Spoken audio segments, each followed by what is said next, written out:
my name is Jenny and welcome back to Blue and Red Meeple Board Games.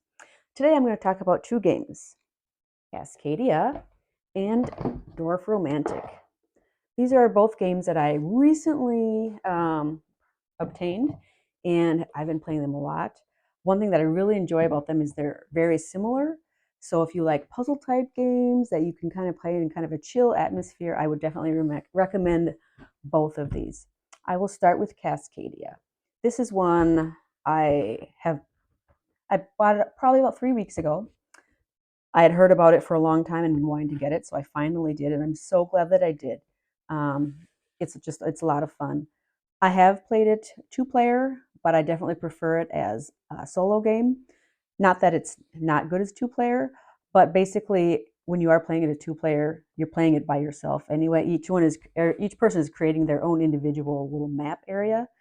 So I think I'd rather just play it solo, just because you're kind of playing it solo even if you're playing it with someone. So basically, you have 4 stacks. I guess I don't know if it has to be 4, but 4 stacks of tiles. And then you'll have a corresponding, you flip the first 4, and they have different terrain types. And then you'll have, out of our handy dandy bag here, these really colorful, nice little tokens with each of the 5 different animal types. There are eagles, bears, salmon, foxes, and then you've got your deer. And these are randomly lined up. What you do is you'll take one, you place it, you take the corresponding animal, unless you have a leaf, and that allows you to choose one that is not directly below it. So you'll place, and then you'll place your tokens. You're going to be continuing on, just matching up. You don't have to match the terrain, but in the end, you're going to score better points if you do. So you just kind of keep laying like this, going through the motions. You'll have your animal tokens on here. There are a whole bunch of different options you have for each animal that you can choose from in which type of pattern you're going to be laying animals to score more points. So, like for example, with the bears here, you'll want groups of 2 adjacent bears, and then groups with 3, and then groups with 4. It doesn't matter what arrangement they're in, but there has to be that number of individual groups in those number counts. Like for the salmon, sometimes you'll have to get strings of them in certain numbers. Foxes, they have to be surrounded by different animals, things like that. So, every game's going to be a little bit different. You're going to be laying your cards, trying to score points based on how you have your animals placed, and then also according to how many of the corresponding terrain tiles you have that match. You'll get more points for, the longer areas of the same terrain that are together. It's a lot of fun. It's really quick. It's really easy to learn. And again, I love playing it solo. So that is Cascadia. Next game is Dorf Romantik. And this is one that I actually just got it last week. I have played this one again, probably not quite as much as Cascadia, but I have played it a lot. This one I have only played solo, and I'm guessing I probably will.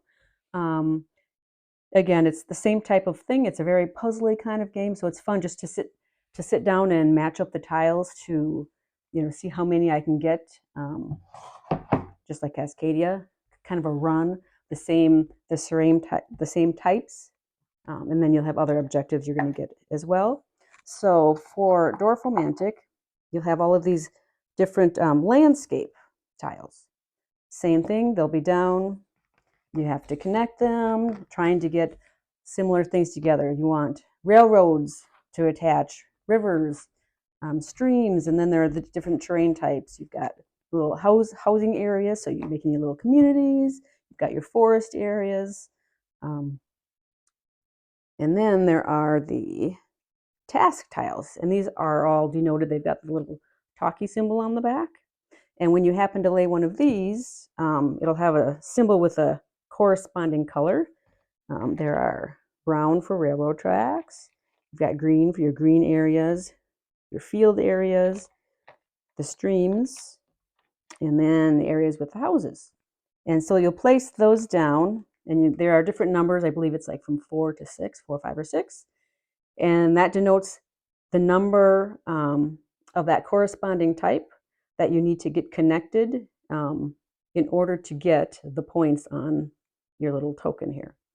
So in this game, you're not just trying to match up the different landscape types, but try to getting certain numbers to get points. You want to try to get the longest river, so you're going to be connecting river tiles. And then you've got your railroads, so you'll be connecting railroad tiles. And again, like you can't have a railroad tile that just goes into nothing. So a lot of fun little things. It's sort of Cascadia, but just amped up a little bit. I definitely wouldn't say it's going to replace it for me.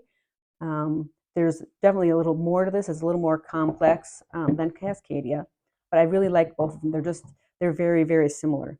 And then another thing with Dorf Romantik, it also has a campaign mode that you can use. I haven't yet. I've been having this fun just kind of doing the puzzly side.